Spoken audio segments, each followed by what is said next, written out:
It's NFL Combine Week, baby, which means we need to get a pre-NFL Combine 4-round Jets mock draft in the mix, and then we've got the Combine this week, baby. An exciting time. Boy Green Daily starts now.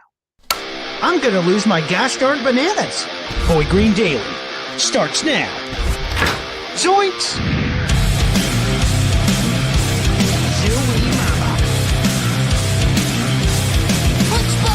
I made it clear that my intention was to play, and my intention was to play for the New York Jets. You're fucking awesome.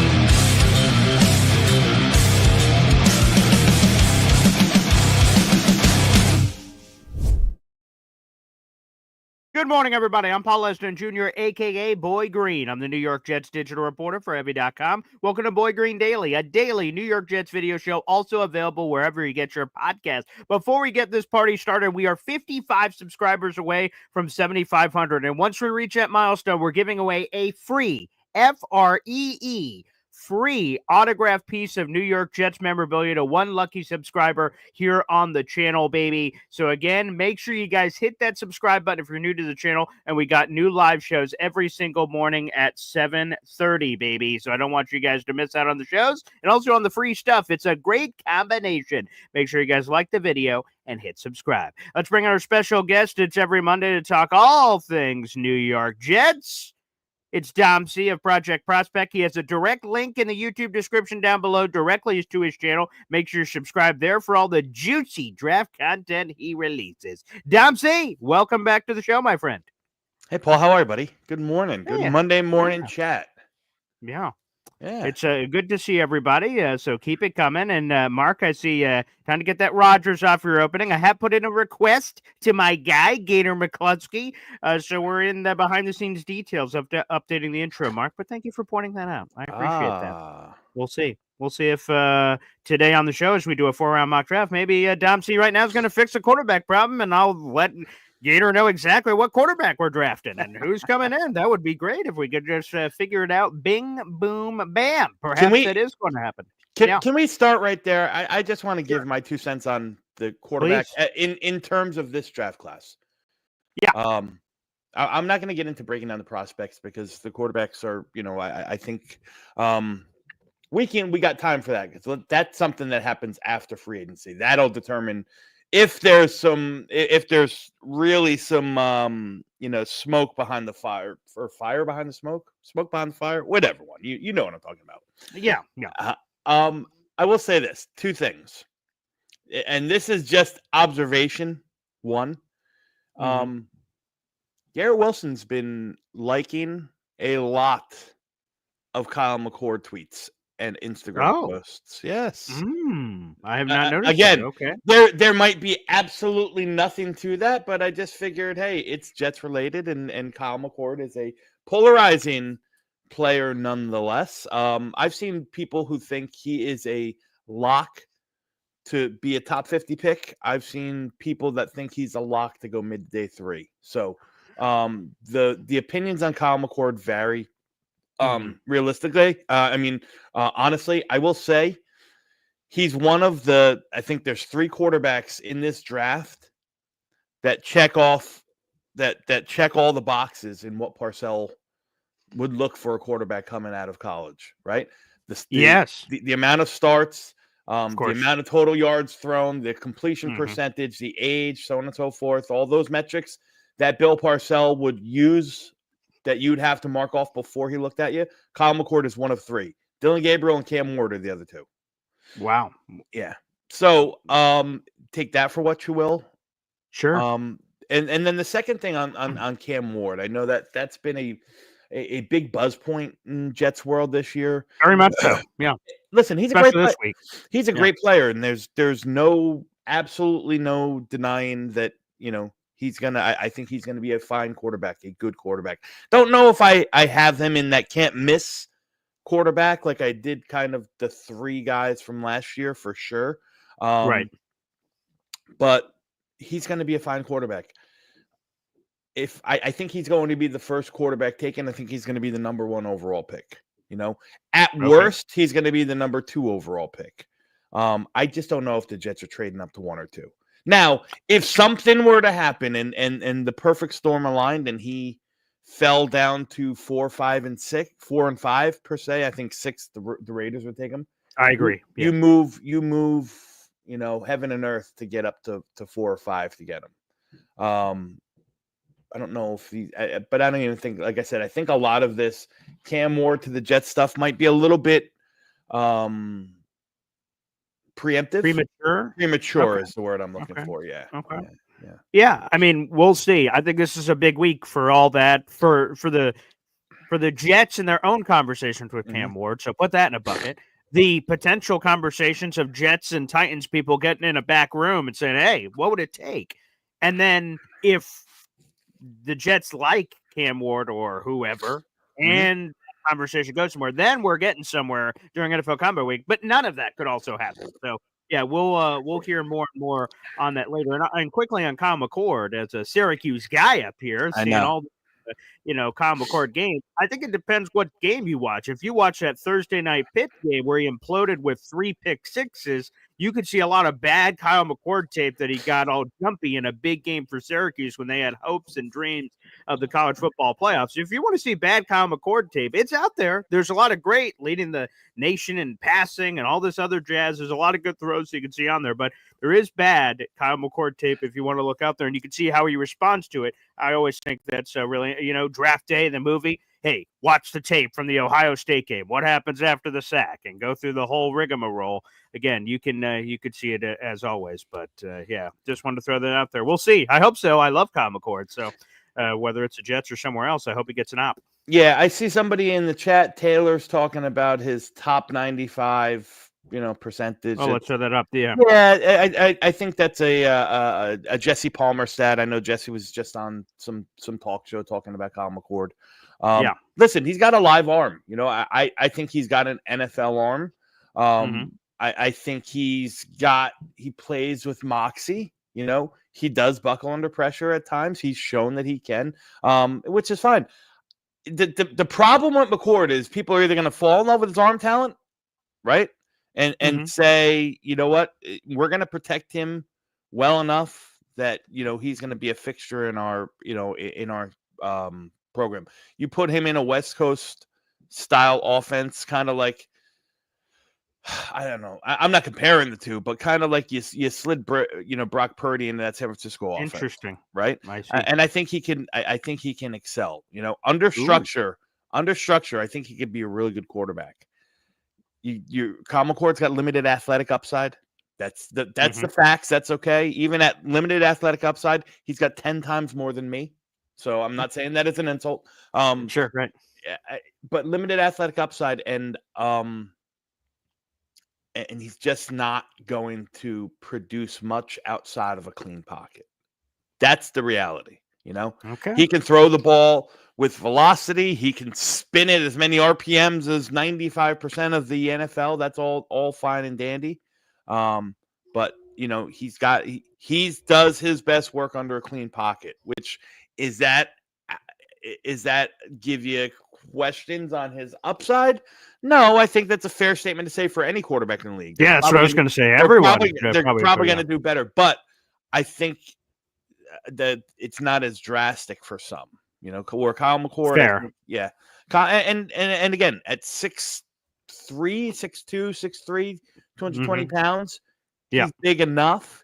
He doesn't have that overpowering build. He's not gonna burn by you. There's better athletes in this class in Milroe and Dart and Cam Ward, and Will Howard too. So he checks off a lot of the boxes, not every single box. That's where I stand on McCord. Speaking for the Jets, I think he's got I think he's in the discussion in that round 3 or 4. I'm not spending a second round pick on Kyle McCord. I got a late 3rd, early 4th round on him. Fair enough. And again, 42 would be a very rich spot. Again, if he's a franchise quarterback, great. Who cares what the price is? But that's a very rich spot where the Jets have a lot of needs, and that could go toward something else. All right, let's get into it. Our pre-NFL Combine 4-round Jets mock draft. Thank you to Pro Football Focus. We're using the PFF mock draft simulator again. Dom C will be operating the controls here in terms of making these selections. Everything is 50-50. Let me slide that one over. Everything's 50-50, and then a little bit of randomness is always good for the pie. So there you go. Are you ready to roll, Dom C? Let's rock, buddy. Okay, booyah. We have entered the draft, and we will start the draft. And let's, as we do customarily for every first-round pick here. Wow, that's crazy. All right, let's read it out.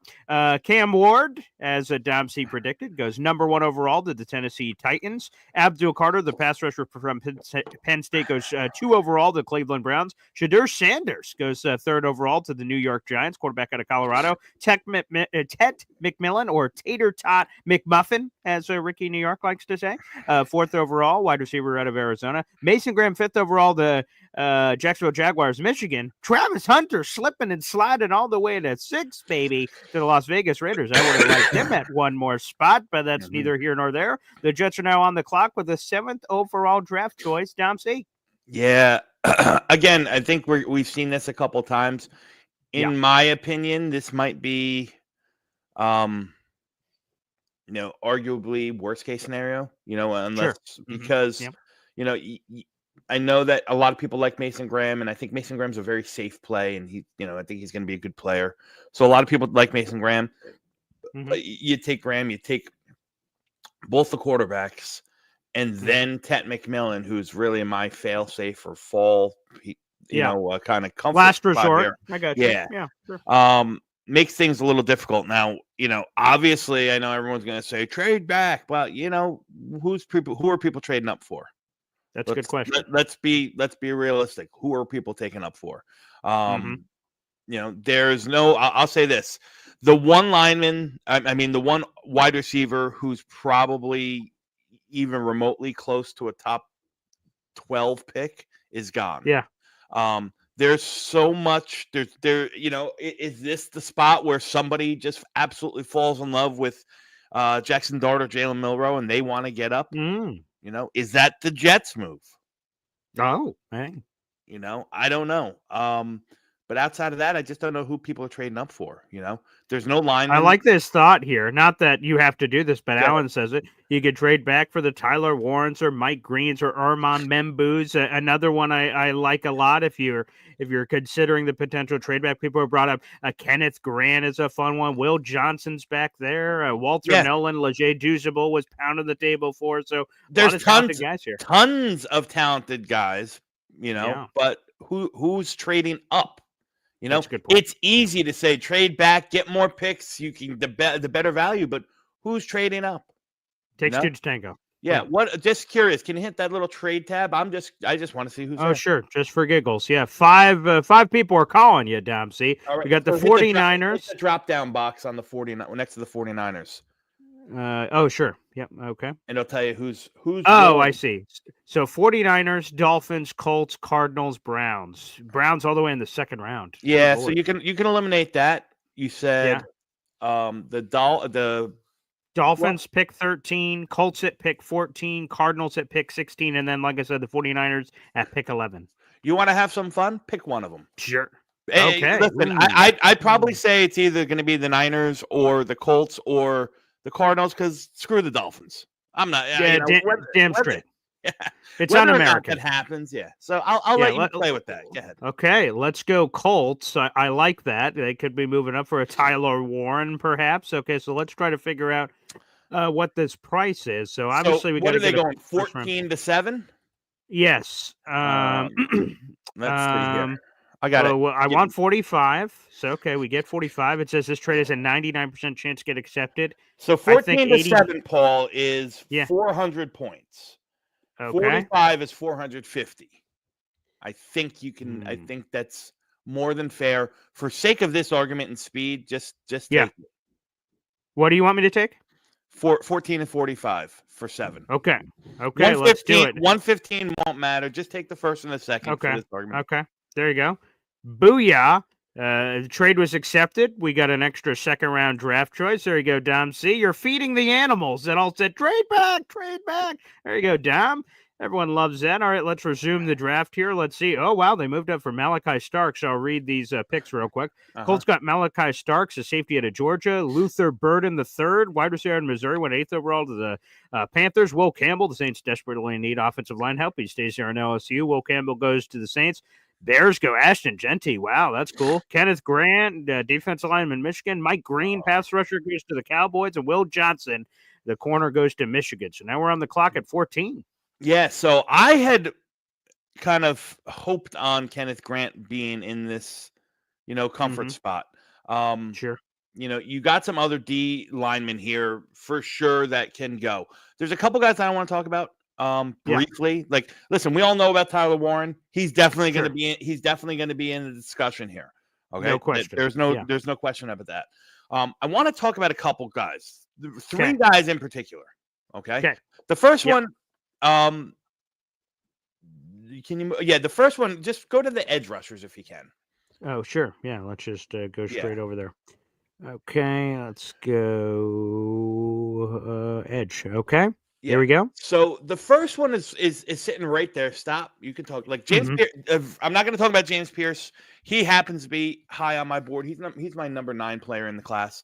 Oh wow. I think Shamar Stewart is a guy that we need to have a quick discussion about. Now, sure, please do. Yeah. Okay.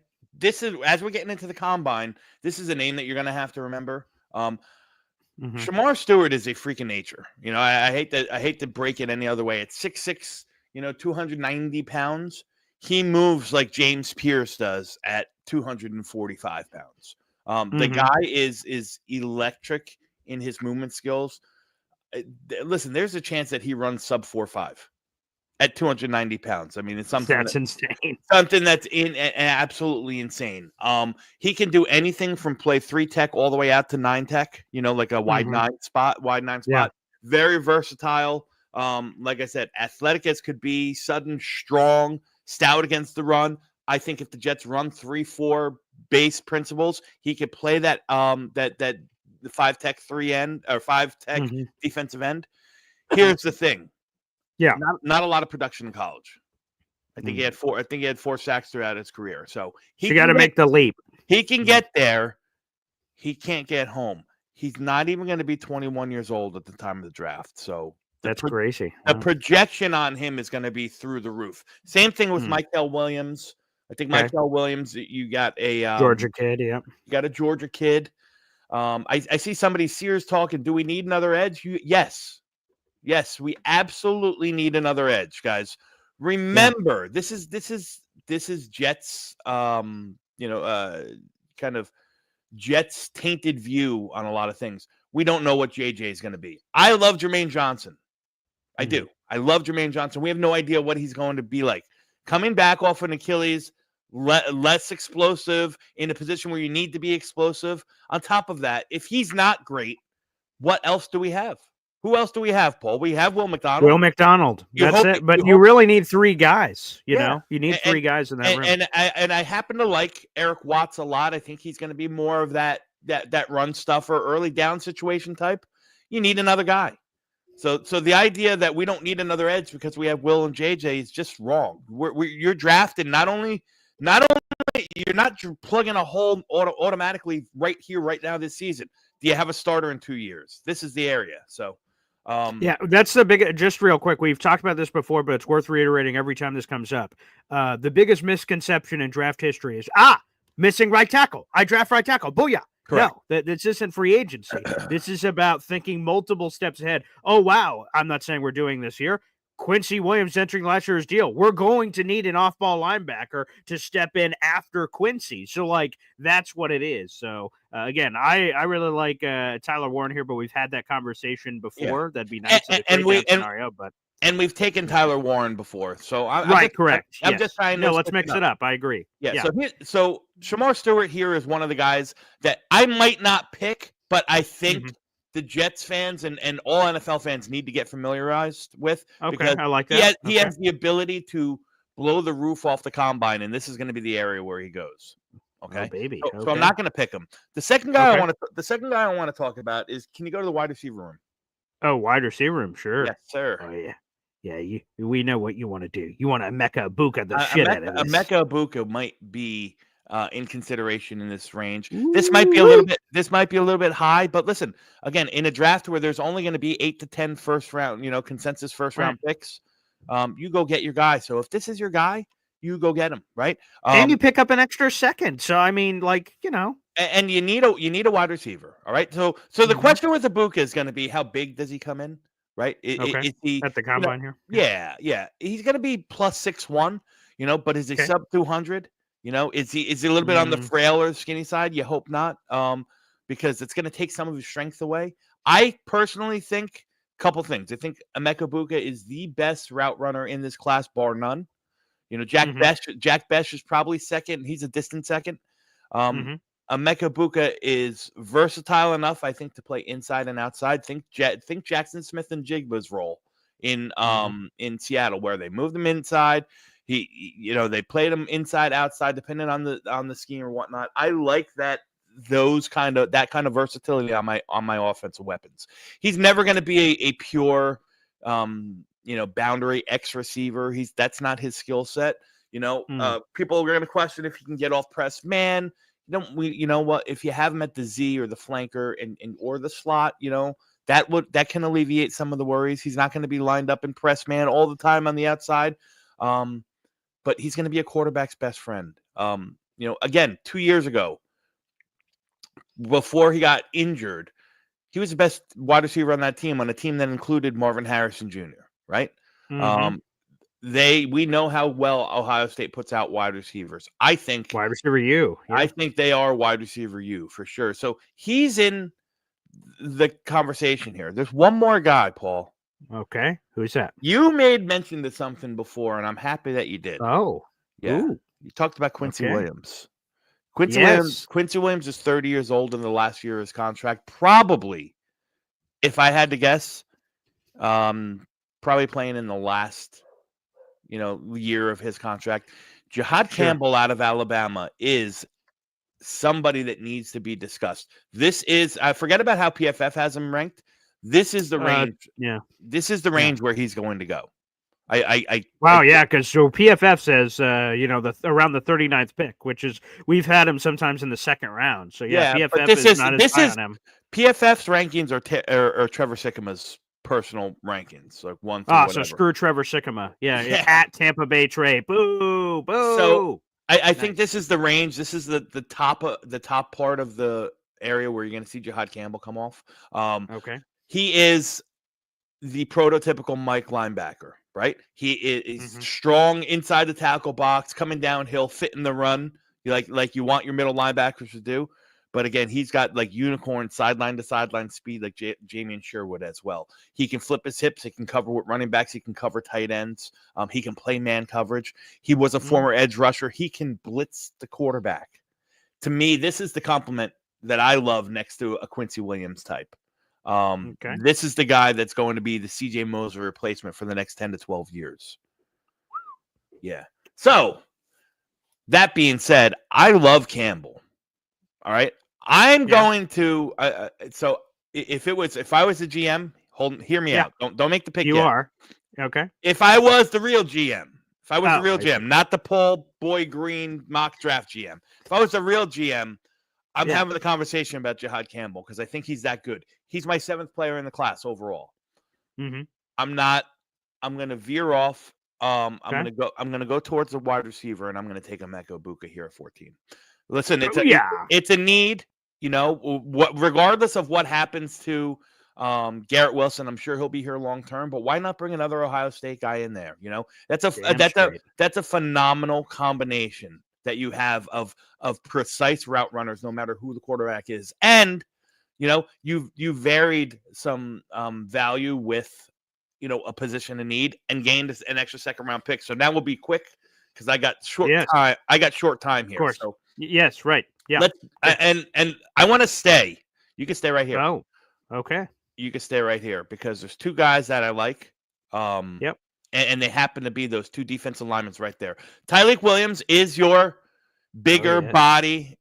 Tyleik Williams is your bigger body that you can pop right next to Quinnen Williams. He's gonna eat some blocks. He's gonna two gap if you ask him to, and really solidify the run.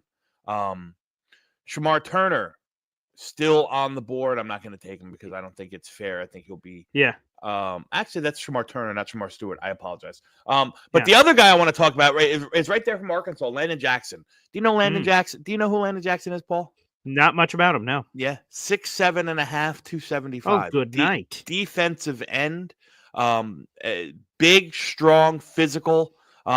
Again, a guy who I think if they transition or play more multiple fronts, if they play more multiple fronts in terms of 3-4, this is the guy that you pop at that 3 at that 5 tech and just watch him just kick the living bejesus out of people.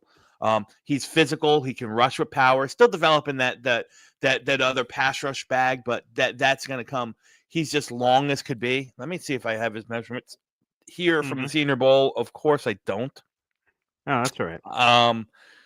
But yeah, man, the length is ridiculous. The athleticism at that size is ridiculous. He's a guy that people are, and I think he's versatile in the sense that if you want to play a 4-3, fine, you put him on the strong side. You want to blitz him, you want to rush him from the inside at times, on sub packages. That's fine. Put him on the inside. Again, he's got a little bit of that JFM skill set, even though it's a little bit different, but he's got a little bit of that versatility. So those are the two guys that I'm going to target right here. So I'm going to take Tyleik Williams first, the defensive tackle, and hope Landon Jackson falls. Okay, and he did not. He went to the Dallas Cowboys at 44. All that for nothing. Son of my son. All right, so we're going to how about that? We're going to position ourselves here to address the edge later. Maybe we can talk about right tackle right here. Okay, sure. Yeah, that'd be great. I can't believe that happened. What are the chances? All right, so here at offensive tackle now. Yeah, so you don't have to move too far, okay? Okay. I think that Arianti Ursary is a guy that we could talk about. I think Donovan Jackson is interesting, okay? And I might as well keep the Ohio State roll. The Ohio State you have a hot streak going on right now. Yeah. So listen, Donovan Jackson's a guard. He played guard for 3 consecutive years, and then Josh Simmons, their left tackle, got hurt, and he was asked to move outside, and he did damn well there. So I think he can be talked about. Ozzie Trapillo. I know, again, looking at the ratings, looking at the what rankings, PFF says, it might look low, but this is where Ozzie Trapillo I think is going to go off. You can make an argument, I feel, for I'm gonna bow out on Jackson. Like I said, I think he's probably going to be more guard than tackle. Okay.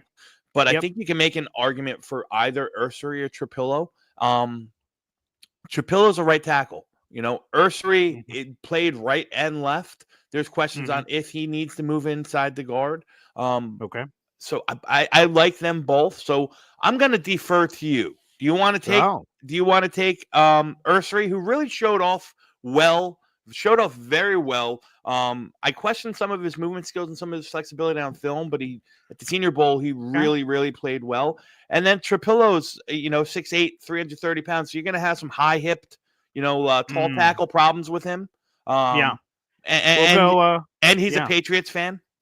Oh, okay. We're going Ursary, tackle out of Minnesota immediately here. He is definitely the pick. All right, we jump over to 92 here in the third round. Where are we looking here, Dom? You don't have to move. I'm taking my guy right there at the top of the board. Azariah Thomas. Long. Corner out of Florida State. Ricky New York is loving it. Long, physical, press man corner. Somebody that fits what Aaron Glenn's scheme and Steve Wilkes' scheme is going to look like. The perfect complement to what you have in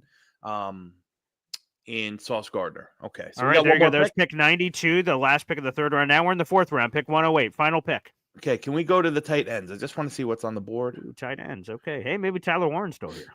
No, he is not. Yeah, Okay. listen, I love Terrence Ferguson, but for the sake of this argument, I'm going to pass here. Okay. I'm going to go ahead, and like I said, Mhm. we have some depth needs on the defensive end still. Okay. We have some. We've touched on what the wide receiver and the offensive tackle. Yeah. Let's see what's on the quarterback board. We Okay, talked sure. about Kyle McCord. Is McCord still there? He is, along with everybody else. Riley Leonard, Jackson Dart somehow is still here. Jackson Dart's going to go well off the board here. Okay. Listen, I'm going to take Kyle McCord and hope that you find lightning in the bottle. If not, you have a very good high end backup for years to come. I don't think. Listen, and again, maybe he develops, and maybe he comes into a scheme where you're comfortable with him. As a low end starter. I think he's probably going to compete for that spot this year with the likes of Tyrod Taylor and the likes of a free agent guy, and end up probably being a clipboard holder for a year before he develops into a backup. So forget about the grades. Forget about I was just about to say, this is the best grade you've ever received from PFF. So yeah, but I choose guys how I think they're going to fall, not on based on the PFF not based boards. on grades, not on a frivolous grade. Well, Dom, I know you're cutting short on time, but I want to thank you for this 4-round mock. We'll be looking forward to all your Project Prospect Draft content this week for the NFL Combine. We'll be able to check with you next week. We'll do a post-Combine one of these. It'll be pretty fun. Yep. Look forward to it, guys. Keep your eyes peeled. Again, remember the guys that play explosive positions, such as cornerback, such as edge, such as wide receiver, such as running back. You want to see their explosive numbers be high in the combine. And real quick, Dom, what do you got going on today? You're busy Monday, as always. Busy Monday, 9 p.m., the Jets Draft Show with Ryan from Jets Talk 24/7. That bleeds right over into the 10 o'clock mock, the best mock draft show on Dade County, McFly. I mean, come on, dude. All right, you're worse than Tannenbaum. You can't spell Tannenbaum. Rude. You can't spell Tannenbaum. So what's worse than that, buddy? I don't care. It's make believe. Here's the thing, guys. Mock drafts are meant to be scenarios that kind of open up opportunities to things differently. Right? Yes, and I love it. Yeah, 100%. It's built for conversation. We're going to do 1 billion mock drafts before we get to the draft, which, again, is going to change dramatically, especially after free agency. Dom C., thanks, brother. Yep. Okay. Bye, buddy. There he is. Dom C., our NFL draft analyst, Project Prospect, joins us every Monday and gets in front of you animals for whatever you could be saying in the comment section. This is the draft for Dom C., and I'll repeat it for everyone, especially our audio-only listeners that can't see this right now. So we had the 7th overall pick. We decided to trade back with the Indianapolis Colts. We went from 7 to 14. We picked up an additional second-rounder that's 45 overall. With that first-round draft selection, Dom C. took Ohio State wide receiver Emeka Egbuka with the 14th overall pick. Then with the 42nd overall pick, that's the Jets' original second-round pick, he kept the Ohio State train rolling with interior defensive lineman Tyleik Williams out of Ohio State. Again, that's a Ricky New York favorite. With our new additional second-round pick that we received from the Indianapolis Colts, we picked up an offensive tackle, Ariante Ursary, the offensive tackle out of Minnesota, to compete over there at right tackle. In the 3rd round, these are both of the Jets' original picks, 92 overall. Well, technically not original. This is the Lions' 3rd-round pick that the Jets acquired last year in the draft. Azariah Thomas, the cornerback out of Florida State there, late in the 3rd round. And then Kyle McCord, my boy, quarterback, Syracuse, 108th overall, baby. PFF did not like that, but we'll see what the world thinks. Again, that overall draft grade is a B+. By the way, if you guys have thoughts and comments about this, we will be sending this. We'll be putting this out on Twitter and the YouTube community channel and also on our Discord where we can continue this conversation about Dom C's draft and whether or not you guys would have done something differently. Personally, I would have taken Tyler Warren at 14th overall, but again, Dom C has done that before, so he wanted to do a different mock draft scenario. We have not done Tyler Warren in a trade back, which again, I think is super realistic. You trade back a handful of slots, you pick up some additional draft compensation, get a Tyler Warren. I think that's the play for the New York Jets. It would make a lot of sense. Obviously, if Mason Graham isn't on the board. But fascinating stuff here. Thanks, everybody, as always. We've got 500 people in the room. Like the video. Hit subscribe, baby. Let us know what you think of this mock draft. Also, we have 2 contests going on. It feels like a good time to remind you guys. First off, we have a free giveaway going on. If you just subscribe to the channel, you're eligible. 7,500 subscribers, baby. That's where we're trying to get to, and we're 50 and change away from that. So as soon as we reach there, we'll be giving away an autographed piece of New York Jets memorabilia. If you want some even cooler prizes, all you have to do is buy a raffle ticket for the next couple of days, baby. Let me throw it up here on the board. We'll be revealing the winner of this contest on Saturday, March 1st. That's coming up this Saturday. So we only have Monday through Friday for you guys to purchase your raffle tickets. Here's what's up for grabs: a New York Jets signature football. You can see all those wonderful autographs on there. Garrett Wilson, Quinnen Williams, AVT, Aaron Rodgers. That is up for grabs, baby. It's great for the man cave or your office. It's a limited edition collectible. A New York Jets Nike Salute to Service long sleeve and a custom laser engraving Jets Boy Green package. What is that? There's license plates, commemorative coins, commemorative pens, all kinds of cool stuff. And it has Boy Green logos and Jets logos, all merged on top of that. One lucky person who purchased a raffle ticket at some point during the month of February will be eligible for this prize pack. There are no limits to how many raffle tickets you can buy. Obviously, the more you buy, the better chance you have. But if you don't buy one, you have 0 chance. That's the math from what I understand. So make sure, everybody, that you do purchase a raffle ticket for Saturday. Why? Might as well. It's only $2.99. We've had people get pretty darn close, only buying one raffle ticket, having a chance to win this thing. So I highly recommend you guys giving that a opportunity, baby. Terrific. And boy, you guys did not hide your feelings about Dom C, I can see here. It is June, the GM, and everybody else. Good Lord, have mercy. Why don't we do this? We'll take a quick timeout, and we'll open up the phone lines. You guys can let us know how you really feel. Let's hear from Hep. More coming up. Boy Green Daily continues. Boy Green Daily, Boy Green Daily, Boy Green Daily. Talking just football, man. Boy Green Daily, Boy Green Daily, Boy Green Daily. The New York Jets Football Club. Wow. Offense, defense, special teams. Watch the Super Bowl season with Boy Green. J-E-T-S. Jets. Boy Green. Pour one out for Hep, baby. He is one of the best in the gosh darn business. Again, we got 500 people in the room. Like the video, hit subscribe. My name is Paul Eston Jr., a.k.a. Boy Green. I'm your humble host. I host every day at 7:30 in the morning. Plus, we have bonus shows every Tuesday and Thursday. Boy Green meets Woody at 3 o'clock. Tomorrow's special show will be reacting at 3 o'clock. We'll be reacting to the Darren Muji, Aaron Glenn presser. Again, the head coach and GM for the New York Jets speak tomorrow at the podium live in Indianapolis at 12 o'clock. Darren Muji's first, and then Aaron Glenn follows him right after that. They should each be speaking for about 15 minutes. So we will have the live takeaways and comments from that at 3 o'clock on the show tomorrow. We'll also have another Boy Green Daily tomorrow morning. So keep all of that in mind, baby. All right, let's go to the phone lines. This is someone who is quite passionate about the mock draft you just witnessed. It's June, the GM, joins us here on the show. What's up, June? Paul, I'm changing your name. Your new name is okay. Your new name is Paul Stress Me Out Eston Jr. That's your name. Wow, that's a little long, but I like it. It has a ring to it. Yeah. Dom C on there, and he says some crazy stuff like draft. First of all, I know it's make-believe, guys. I know, but I don't even like that in the atmosphere. I don't like it spoken. I believe that thoughts become things. I believe that you speak things into existence, right? For death and manifest. Life. I'm that kind of guy. Yeah. And life and the power of the tongue. So when you speak in death to my vision of my Jets, and you bring on who?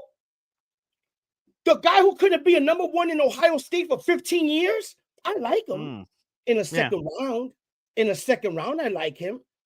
I like him early third. Yeah, I know he ain't dropping that far, but he's not a first. Number 4. Are you out your mind? The pick would be Tyler Warren if he's there at 14. And I hope so. If we ever drop back at 14 and Tyler Warren is there and we don't draft him, I'm going to lose my shit. Let's not do that. By the way, did you see your email, my friend? Yes, the McCord, the clip from the Rich Eisen show, yeah. Yeah, I gotta give you your props. You were onto something real early. Thank you. You heard how they said he's in the 95 percentile of excellence? The arm? I didn't know his arm was like that. I'm falling in love more and more. Would it be a reach early third? You think he'll be there for us? Well, we won't be in the early third. We're going to be in the late third because we swapped the pick. We traded our third-round pick to the Raiders for Devontae Adams. So our third is late third. It's the Detroit Lions third. So that's 92. So here, which basically leads us, June, to the problem.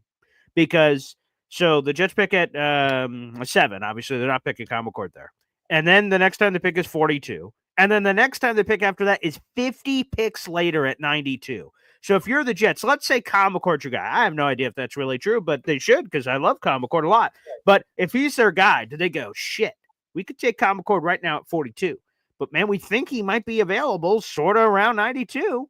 And we could get someone else that could help us right now. Insert whoever your guy is. All right, we'll wait. And then you wait. 50 picks is a lot of time. And if anyone else feels as good as you do about Kyle McCord, he ain't lasting to 92. So that's the risk. Of course, you can always trade up. You can take your player at 7. You can take your player at 42, and then you can trade up from 92 and give up whatever is necessary to go get Kyle McCord. That's up to your scouting department to have a good knowledge of the draft and where you believe his stock is, and it's a dangerous game. So do I think he could be there in the early third? Absolutely, but that's where we go. Is it a stretch to say that if let's say we drop back from number 7 to around 10 or 12, right? Is it safe to say that we could perhaps pick up an early third rounder from a team? No doubt. No doubt. We absolutely can. Yes. That will make more sense. Moving back to 10 or 12, Warren should be there.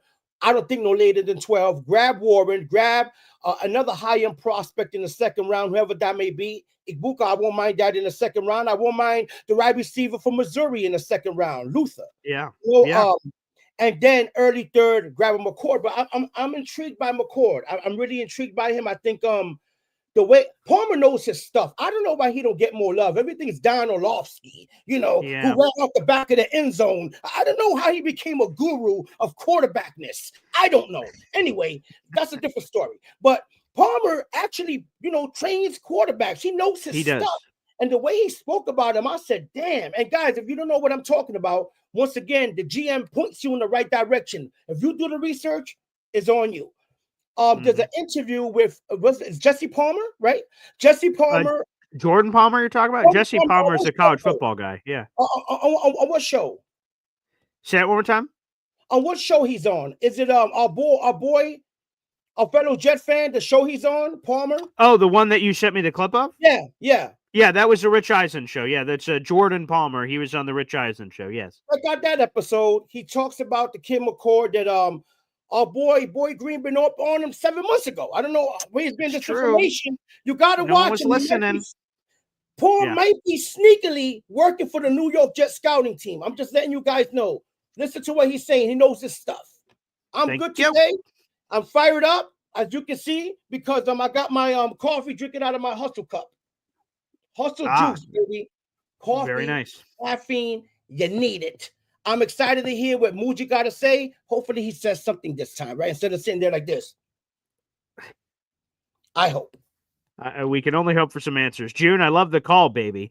And, Alan, I'm pretty sure they're the same guy. Jesse Palmer from The Bachelor. Also, Jesse Palmer, I believe he's also the college football guy, I do believe. Let me make sure I have that right.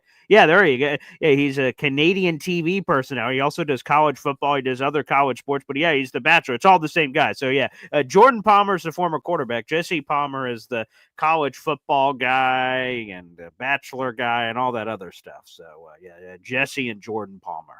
That is it. So, yes, apparently that's it. But no, Jordan Palmer was on the Rich Eisen show. He's the quarterback coach. He does like private quarterback coaching and things of that nature. I've liked Kyle McCord a lot.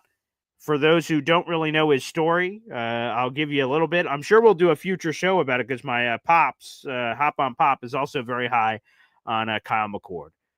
So he's 6'3", 210. We'll see what he ends up weighing and measuring out at the NFL Combine. These are college numbers. Sometimes college numbers are stretched in a lot of ways. He spent the first 3 years of his collegiate career at Ohio State. and he's a backup the first 2 years, just a know nothing backup. Didn't really have a lot of opportunities. He threw 68 total passes through his first 2 college football seasons. Then as a junior, he sort of explodes on the scenes, has a 66 completion percentage, 3,100 yards, 24 touchdowns, 6 picks. Very nice. But then there's all this drama in Ohio State land after that year, and Kyle McCord goes, F this, I'm out. And he enters the transfer portal.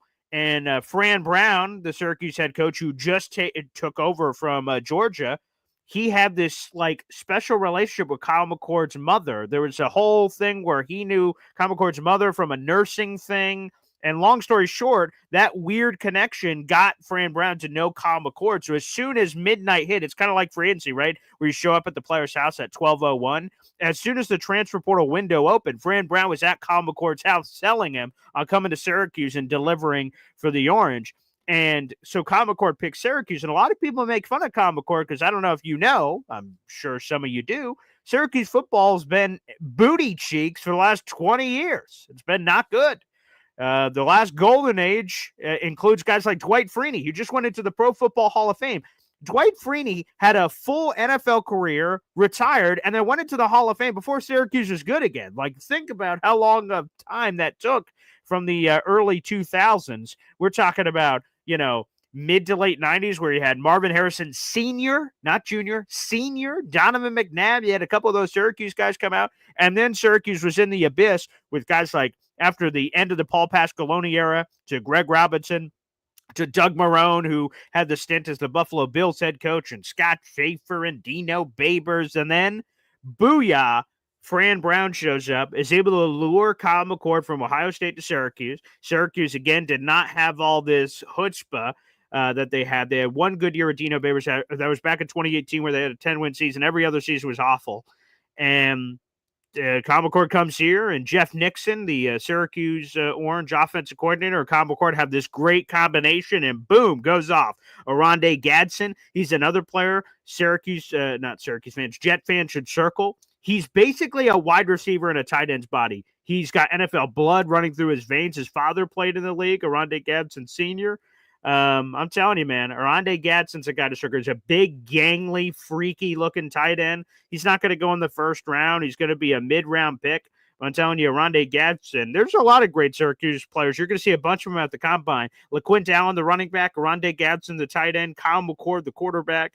You got a couple of players on defense like Elijah Clark and Fadil Diggs and a couple other guys. So there's a lot of Syracuse representation, which is sort of nice. We haven't seen that in a long time for the Orange. So they have all of that going on. We have all that going on. So it's just really fascinating. So anywho, long story short, Kyle McCord comes here to Syracuse and blows it up. He leads the nation in passing yards. Miami comes here to Syracuse at the end of the season. If Miami wins, they're going to the ACC championship game. They're probably going to the college football playoff, and they get beat by Kyle McCord and Syracuse, and Miami's season spoiled. They don't go to the ACC championship game. They don't go to the college football playoff, and then everything changes. So everyone's all aboard the Cam Ward train, but if you go quarterback for quarterback at the end of the season, Kyle McCord beat Cam Ward. Now, they weren't both on the field at the same time together, and you guys can factor all that in, but yeah, pretty gosh darn interesting there. Let's answer some questions here. Dick Chimney's Burner says, does anyone know what the drama was? Was he told that Howard would compete for the job and McCord left?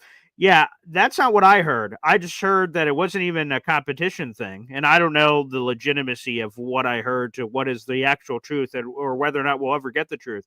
But that Ohio State just basically kicked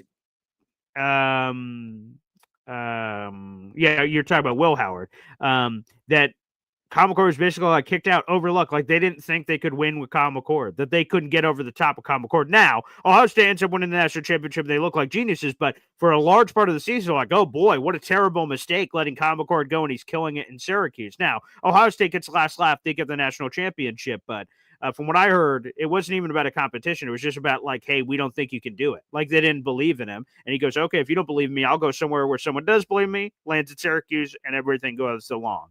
So, no, I did not hear that it was, hey, you're going to have to compete for the job. And he's like, F that, I'm out. I did not hear that. But again, maybe we'll never truly know. So, J-Boy says, cut Alan Lazard. Some of those moves are going to be coming up, so we'll see. Dakota says, Q still stinks. Come on, man. Syracuse doesn't stink. They just had a wonderful season. Fran Brown just had the greatest first season a Syracuse football head coach has ever had in college and Syracuse football history. So that's pretty gosh darn good.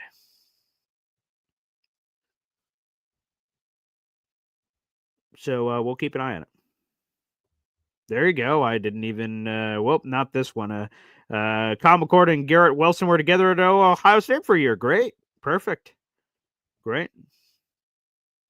Hey, that'd be awesome. So it'd be good to see Kyle McCord come back home. Come back home up here. Lucas says trade up for Cam. No risk, no reward. We'll see what happens as it pertains to that. If that's going to happen, the framework of that will be set up this week. By the way, Zach Rosenblatt, I highly recommend this. He came out with this quarterback article today with all kinds of nuggets, and he confirmed, Zach Rosenblatt of The Athletic confirmed, that Justin Fields, Pittsburgh Steelers quarterback, and the Jets have mutual interest ahead of free agency. He has a lot of interesting quarterback nuggets in there about the draft and the ties to the Denver Broncos and all this other stuff. But in addition to the free agency nugget, that there's mutual interest between the Justin Fields and the Jets. So we'll see if that means anything. But Zach Rosenblatt dropped that in his piece that just came out this morning. I read it right before I hopped on the show. Dick Chimney, you're welcome, pal. Thank you. Thank you for the question. Beautiful. Let's go back to the phone lines here. We got Hep here on the program. What's up, Hep? Hey, Paul. Hey, fellas. Paul, when is the combine? So the combine is So media are basically showing up today and last night. The players are going to start getting measured out and weight training, all that stuff this week. The actual drills and everything that takes place goes from Thursday through Monday. So you're going to be getting all those drills and workouts, and they're broken up positionally. Like normally Saturday's a big day with the quarterbacks, the wide receivers, the running backs, that sort of thing. But it's all broken up. Let me see if I can come up. Before I get off the show, I'll definitely reveal the full NFL Combine schedule. But it's all this week. The actual drill days, like I said, are coming up on Thursday, Friday, Saturday, Sunday, Monday. Here it is. I have it right in front of me here. So Thursday is defensive linemen, linebackers. That starts at 3:00.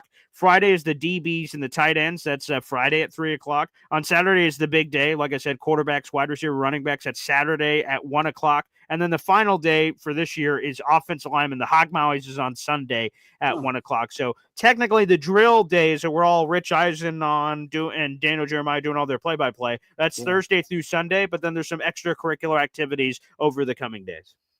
Oh, that's awesome. So we're in it now. We're getting we're primed for next season and everything. And those cuts, when are those cuts come in June? Cuts for what?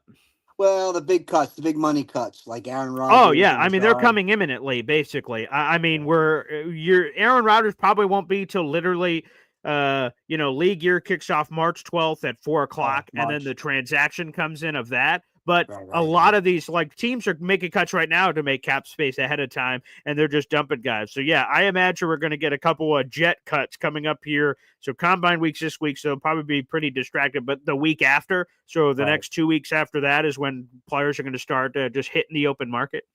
All right, great. Hey, so you took your family down to Boston or in the area? Yeah, so it was kind of like an exchange. They're going down for family reasons, but I had the combine this week and all this work, so I couldn't go. So I just kind of dropped them off to my fiance's parents, and they took them the rest of the way. We just kind of split up halfway and ended up going there. So so I have the house alone. It's kind of weird. Nice. I haven't had that since ccollege. So I don't know what's happening here, but it's crazy.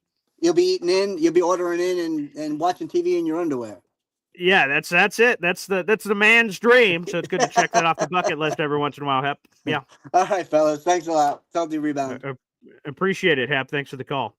Yeah, I've had the house alone for a day or two, and I'm going to have it for the rest of the week. It's crazy. And there you go. My beautiful fiance's in the comic section, Tatiana Davis. We love and miss you, Data.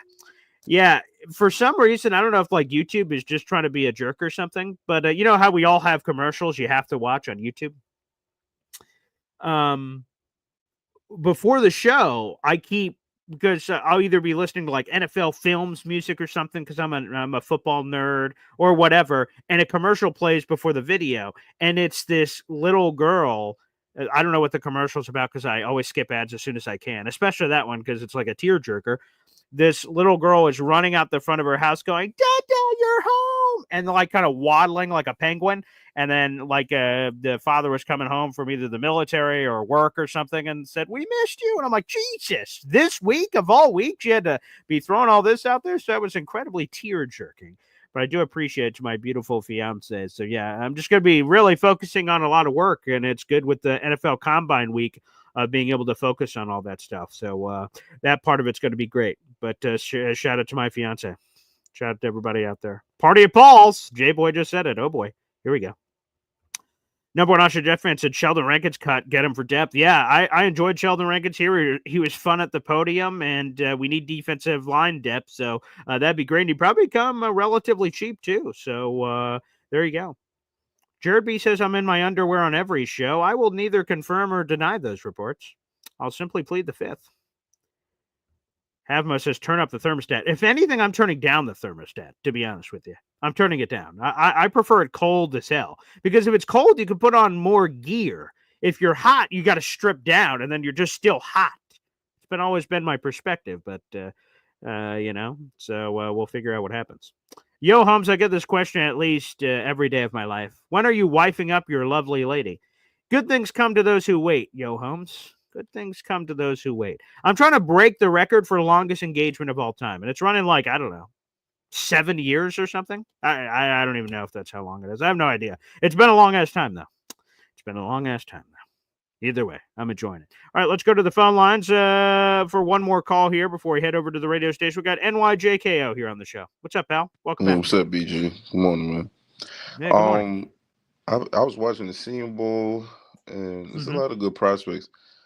I wouldn't mind going offensive line in this on the seventh pick, or tight end. Really? Okay. Yeah, or tight end like Tyler Warren if he gets snapped.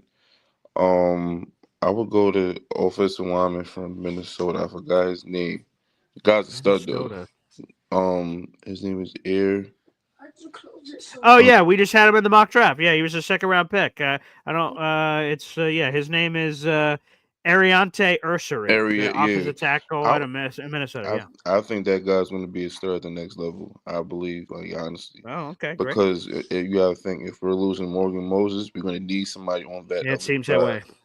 Yeah, so we're going to need some. We even got the left side as far as with Olu.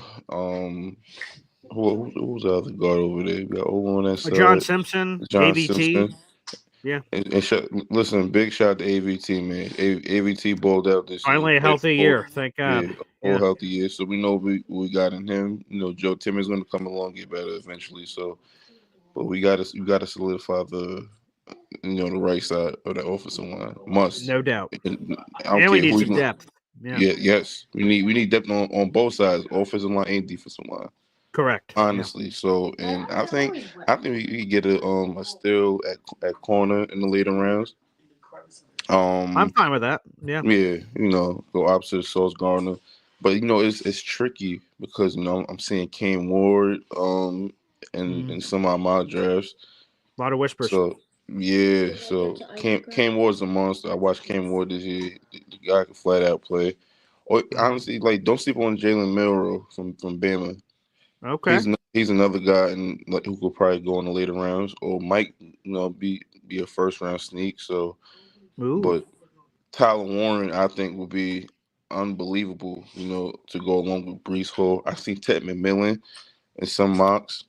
Yep. So if Adams is not coming back, we throw Ted along with Garrett and everything. So I just hope with this regime that it don't be the same old Jets thing, Amen. Be a whole, that's all I hope for, not even speaking negative. I just hope, be smart, just, with this regime, which I got faith in Aaron. I can only hope. But Rick I like AG a lot, so I hope so. Everybody's saying, Rick Spielman, let's not forget the guy drafted Christian Ponder. So that was a huge True. That's a huge question mark, man. So let's But not for act every like Christian Ponder, he drafted Justin Jefferson too. So yeah, we've had both. listen, I know, the Justin Jefferson pick outweighs everything because the guy's a stud, one of the best receivers Yeah, in the league. superstar. So, but come on, Christian Ponder was unbelievable. I was That even was shocked terrible. that. Yeah. I mean, that was I'm god looking like, awful. what? When that happened, I almost spit out my drink, and I'm not even a Vikings fan. I was like, Yeah, Christian I'm looking like, Ponder, I'm like, what the 12th hell? overall. Ooh, that Exactly. was I'm rough. like, come on. It was terrible. The guy was a mediocre college player. So how did he go number 4 in Only that God class? knows. Yeah. Hey, each his own. I guess Yeah, I guess. Yeah. we make mistakes. It probably was his Sure. first go around. It was his first go around, probably. So now he probably understands. And I'm seeing everybody say Justin Jefferson. I mean Justin Fields. Honestly, I wanted Justin Fields over Zach Wilson that year because I think A that lot of people did, it seems like. cause Yeah. that blew my mind when I saw we picked him over Justin Fields. I'm looking like Justin Fields played much more competitive. Justin Fields bowled out. He had a better college career, and of course he had the Olaves and Garrett Wilson. And I've been seeing some Olave chance to get traded over here. I To heard reunite about that. Garrett. And if so, Yeah, let's reunite him with Garrett Wilson, baby. Yeah. I would love that because that will open up the field so much, especially for Brees Hall. And let's say if we happen to get a tight end like a Tyler Warren have Yeah. everything in the seams up the middle, that'd be dangerous. That would be dangerous. I would Very. love that pick. I would love Olave. Olave's a stud. Fast. He He can run seems every. it. The Yeah, concussions are a little scary, so I hope he's yeah, healthy. But yeah. yeah. That's the only thing. But the guy can run every route in the route tree. Chris, he catches the ball. We know he's dangerous in the open field. So Of course. nothing different from Garrett Wilson. Garrett Wilson, he get the ball in the open field, he can make a guy miss and gain extra yards. Another yak guy. But Yeah. what's going on with Matt? I'm trying to think. If we do that, what's going to happen with Malachi Corley? I don't know. I mean, there's no ties to this current coaching staff, so I mean, they could just cut him. But hopefully, they see some talent there. They could try to maximize it. Obviously, the attitude was a bit of a problem for the New York Jets too. So I hope so. It would suck to just waste a pick like that, just burn it, light it on fire, and we get nothing out of it. So I hope this new coaching staff can sort of get the juice out of the orange there. Yeah, but see if they really got the mindset all right, you know what? Because Philly showed you got to be strong in the trenches. That's No doubt. That's a prime example. You see, they were strong on both sides. And my thing, I'm looking like, why the hell wouldn't they put Mekhi Becton in that guard? I thought they would have did that because I think him and AVT at the guard positions would have been so dominant. I'll say this. It's great. I am so proud and happy for Mekhi that he's matured and then he became a guard. He's a Super Bowl champion for the rest of his life. No matter what happens, you always have that Super Bowl championship. Yeah. I mean, he tweeted it out. I'm a left tackle. I don't think Mekhi says that the Jets never asked him to move to guard, but I think it's all semantics. I think if they would have asked him to move to guard, he would have told them to blow me because they had a terrible relationship. So, he could say that, and then it looks bad on the Jets. I just feel like it was a bad fit. Mekhi didn't like the Jets. The Jets coaching staff didn't like him, and it just turned into a disaster. Yeah, I think that because guy's a massive man. He was almost 400 pounds. I think he was too slow to be keeping up with these edge rushers. That's why I felt put him in the middle. I thought they was gonna put move him to guard and and let it work out that way because he's too slow. He can't keep up with guys like the Michael Parsons. In the show, his step is too slow. If I'm Mekhi, I'm re-signing with the Eagles. I don't give a shit if it's less money. He's found something there. Stoutland's a great O-line coach. Yes. I don't give a shit what someone offers me. If I want him to have the longest career and chance for championships and all that shit, if I'm Mekhi, I'm like, hey, Eagles, how much is it going to cost? Let's sign a deal right now. Let's lock it in. That's what I would do if I'm Mekhi, and we'll see if he does. And it's like they got him for pennies. They did. Yeah, it was dirt cheap. So yeah, I'm looking like, wow, for him to go there and get a championship was just unbelievable. Immediately a year after leaving the Jets, yeah, that's a tough pill to swallow. So I'm just saying, I hope they be like, let's go in the trenches, which I believe if they go in the trenches as on the defensive side, because you need somebody opposite of Quinnen, hands down. Oh, we've needed that for years, man. Yeah. So I don't think they really pass on Mason Graham. If Mason Graham's it, I don't think they pass on him. I hope not. I hope he's on the board, to be honest with you, NYJKO. I hope we get Mason Graham. That'd be a fun. If we trade back at Tyler Warren again, I've been very open. I'd love that. That would be intriguing to me. or Mason Graham. Either way would be awesome. Shout out to the 600 people in the room. Like the video, hit subscribe, and I appreciate the people that enjoy the show after the fact that aren't able to get up with us early in the morning. Well, thanks everybody for tuning in. Again, we'll be sending out this mock draft on the YouTube community channel. If you missed the show, you guys can react to it there and also on Twitter as well. Thanks everybody for tuning in. I'm headed off to the radio station. We will see you tomorrow morning for Boy Green Daily. Again, Darren Muji and Aaron Glenn both speak tomorrow live from Indianapolis at noon and 12:15 at the podium. It should be streaming live on all the New York Jets social media platforms, and then we'll be reacting to those comments at 3 o'clock, tomorrow. Thanks, everybody. Special shout out to the Coffee Club. Let's go, baby. God bless. We'll see you soon.